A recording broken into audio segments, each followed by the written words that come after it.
Sledujeme pracovníkov výstavby nového závodu, ktorý sa začal v roku 75 a bol ukončený v roku 79.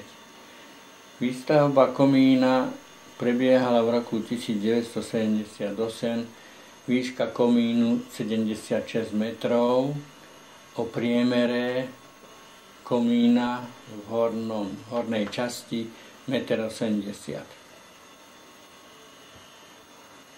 Na komíne za chvíľu uvidíte pracovníka Ferenčíka Ladislava a Zamboja Richarda, ktorí kontrolovali komín a boli dopravení na vrchol pracovným výťahom z vnútornej strany komína.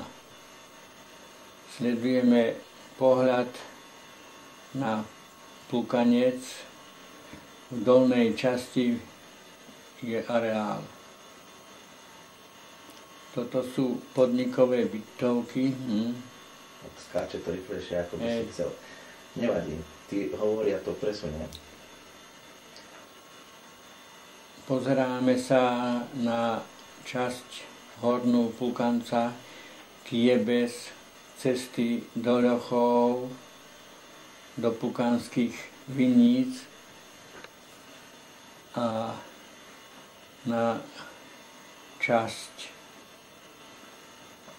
Striebornie, Vajrab a Kyslú dolinu.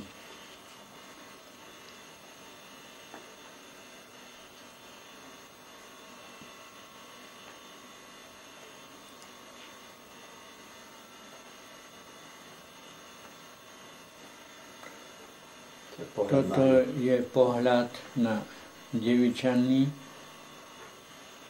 a pohľad z hora na cestu, čo ide vedľa jestvujúceho komína. Pohľad máme znova na areál kúpaliska závodného klubu ROH. Starý komín so starým závodom, výška toho komína 55 metrov. Teraz v pozadí bol lesný závod a teraz sa už pozeráme na výrobnú halu. Tam vidíme 56 skleníkov, podnikové byty, 8 a 4 bytovka. No, opakuje sa nám znova pohľad na starý závod. Toto je administratívna budova vo výstavbe a pohľad na vrchol nášho Sitna.